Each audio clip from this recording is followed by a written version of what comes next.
Kilometre बाद पलवल के आगे वाल्मीकि समाज के साथ सभी संतों ने और दास ने बैठकर जो नगर को स्वच्छ रखते हैं उनके साथ बैठकर भोजन पाया। सामाजिक समरसता का संकल्प दिया। उसके बाद KMP NH के पास गांव के वृद्धजनों के साथ बैठकर चाय पर गाय खिलाई।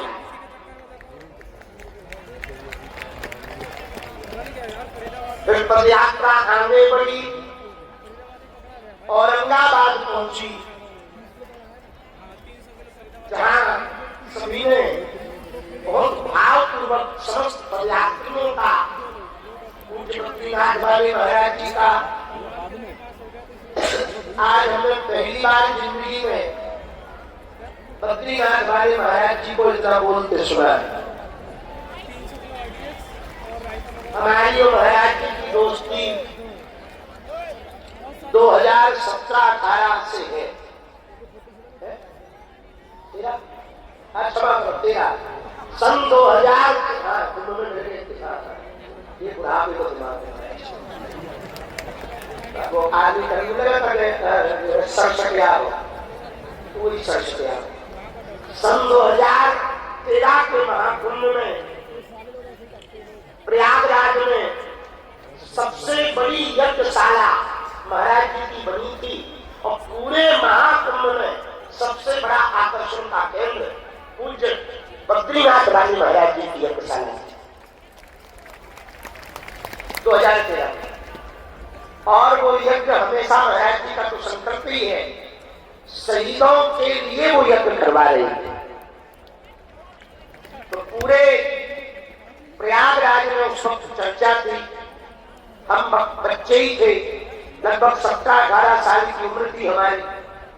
खूब 3-4 किलो रुद्राक्ष की माला कटे रहते थे, काला टीका लंबा लगाए रहते थे। तो हम महाराज जी को वहां मिलने गए। महाराज जी ने बड़ी सरलता से हमें चाय पिलाई। 2013 के बाद 25-26 कितने साल हो गए?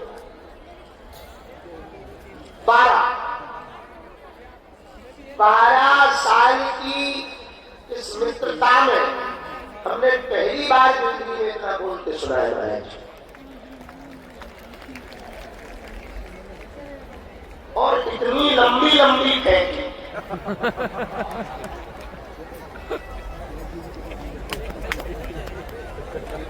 ये हमें पता है कि उन्हें मानना नहीं। हमको लग रहा था कि मंच टूट जाए और ऐसी महाराज पर इनकी करुणा है, ऐसी तपस्या, ऐसी तपोमूर्ति, ऐसी सहज मूर्ति, ऐसी सरल मूर्ति, इतने त्यागी महापुरुष। हम इसलिए नहीं कह रहे कि महाराज जी ने हमारी बर्बादी करी तो हम बात सी करते, पर ऐसे दिव्य संत हमने अपने जीवन काल में नहीं दिए। ये उनकी कृपा का प्रसाद है। दास को भ्रातृत्व प्रेम आप श्री के द्वारा प्राप्त हुआ। पूज्य महंत राजू दास जी महाराज जी कई बार हमें तीसरे जन्म में हम दोनों एक ही गुरु के चेला थे। ये थोड़ा पहले से ही उजड़ थे, हम सीधे थे, हम इन्हें संभालते थे। इस जन्म में ये चुका रहे हैं हमें संभालना। इनकी बड़ी कृपा हम पर है। इन संतों के साथ बैठकर आज हमने मित्रौल में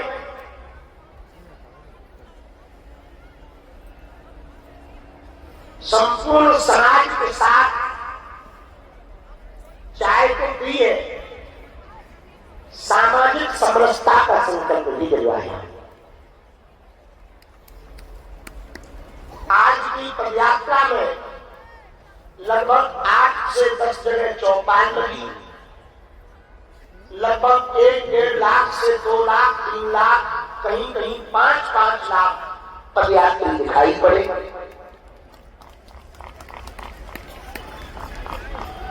जो आगे निकल गए उनको छोड़कर हम जब आज पदयात्रा हम सब लेकर टीकरी पहुंचे, वहां पर एक वैष्णव समाज से परिवार हमको मिलने आया। उन्होंने एक घटना का जिक्र किया। एक वैष्णव की बेटी को अवैध रूप से इस्लाम धर्म का पालन करने वाले एक मौलवी ने और उसी गांव के लड़के ने मस्जिद में उस वैष्णव की बिटिया को बुलाकर सनातन धर्म छुड़वाकर उसको इस्लाम धर्म कबूल करवाया। बच्ची का ब्रेन वॉश इतना खतरनाक किया कि वो किसी भी बात को मानने को तैयार नहीं। प्रशासन ने उस पर कार्रवाई भी की, कुछ लोग पकड़े गए, वो लड़का भी पकड़ा गया, वो मौलवी भी पकड़ा गया।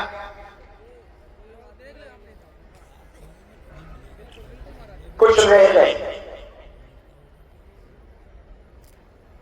आज की पूरी पदयात्रा में हमने ज्यादा बोलने को इसलिए नहीं मिला, जो हमारा माइक सिस्टम है वो कॉर्डलेस वाला है, नेटवर्क वाला, और प्रशासन ने समस्त पदयात्रियों की रक्षा सुरक्षा की और गंभीरता पूर्वक व्यवस्था बनाने के लिए एक गाड़ी चला दी जैमर वाली।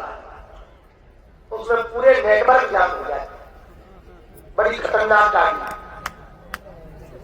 अच्छा, हमें उसका उतना ध्यान नहीं था, हमें लगता था केवल मोबाइल ही चलता। कॉर्डलेस माइक तो ठीक है, ये ड्रोन भी उड़ने वाले उनके एरिया में अपने आप पीछे ऐसे फंस जा जैसे चाची सूप रखा करी। हाँ, अपने आप। और एक ड्रोन जबरदस्ती घुस गो तो गिर दो। हमने पूछा कि इसे चक्कर नहीं आ रहे? बोले इसको चक्कर नहीं आए हैं, ये गलत रेंज में आ गए। उनका कौन से रेंज में? बोले आप इस क्षेत्र वाले। उनका मतलब बोले जो गाड़ी है जो हमें किला से निकले वो जैमर की गाड़ी है और उनके आसपास एक भी ड्रोन नहीं भटक सकता। उनका बड़ी खतरनाक है।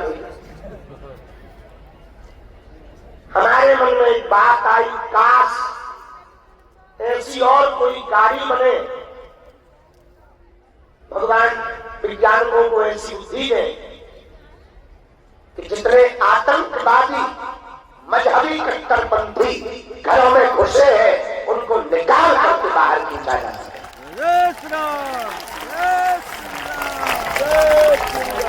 कल की जो घटना हुई दिल्ली में लाल किला में, भारत को डराने के लिए, भारतीयों को डराने के लिए, धमकाने के लिए, और फरीदाबाद में जिस डॉक्टर मुल्ला के पास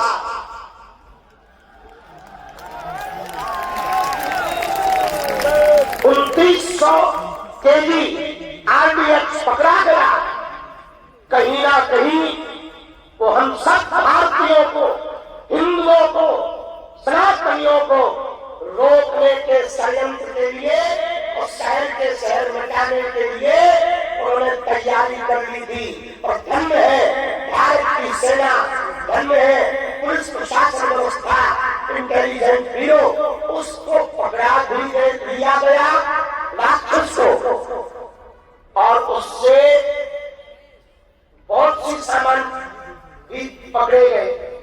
तो हमें नाम दिया, बंदूक पकड़ी गई, पिस्टल, AK-47, अच्छा 47, हाँ ये हमें याद है। AK-47 पकड़ी गई, कट्टा पकड़ो गो,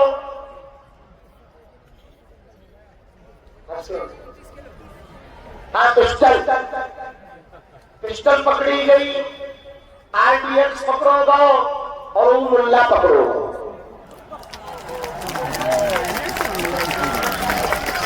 हम भारतीयों को, यहाँ बैठे मित्रों के हिंदुओं को एक मात्र आवाहन करना चाह रहे हैं, हिंदुओं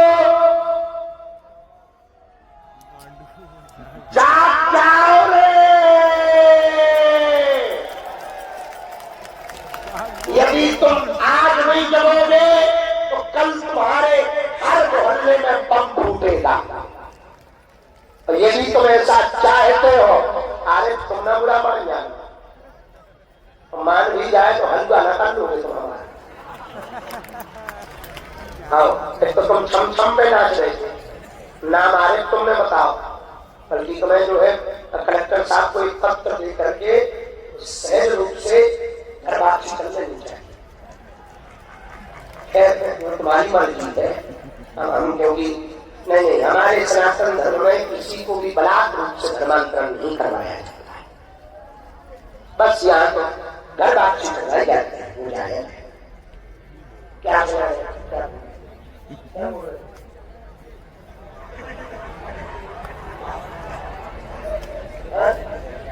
हाँ सुनो, यदि तुम आज ना जगे कल तुम्हें पछताना पड़ेगा। हिंदू और सनातनी का मतलब ये नहीं है कि मुसलमानों को गालियां दे, हिंदू का मतलब है जो अपने धर्म को तालियां दे। पर एक बात तो पक्की है, जितने भी आतंकवादी मिलते हैं वो यही क्यों मिलते हैं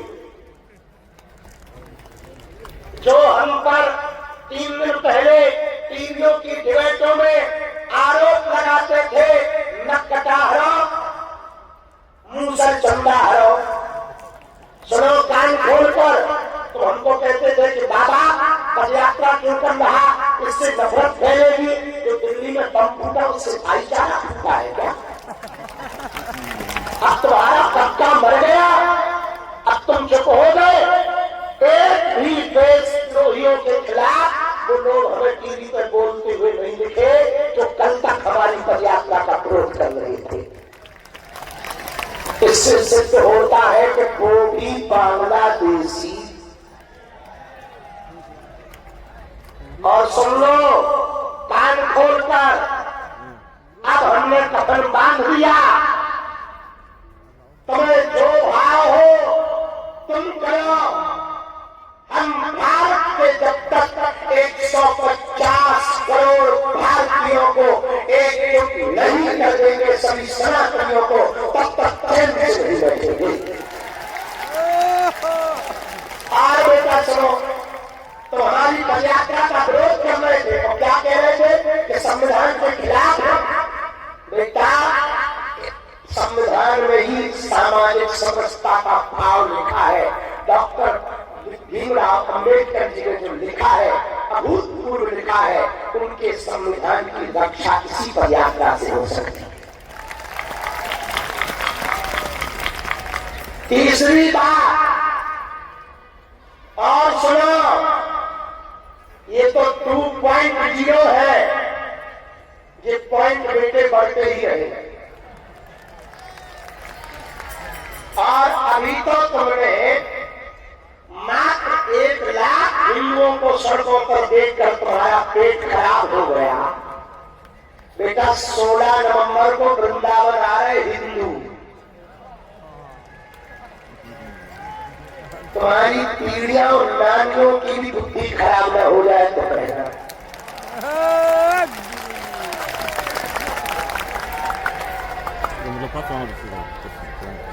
और 16 तारीख को वही ब्रज में पूरे ब्रजवासियों के साथ हम शपथ लेकर के 3.0 की घोषणा करेंगे। ये बिगाड़ जो बिगाड़ना हो ठकनी के बारे। इसके बाद फिर डिबेट करोगे तो बेटा पदयात्रा करेंगे, अगली बार ऐसी यात्रा करेंगे कि एक ही बार में श्याम रामचंद्र की हिंदू हर हर महादेव सीताराम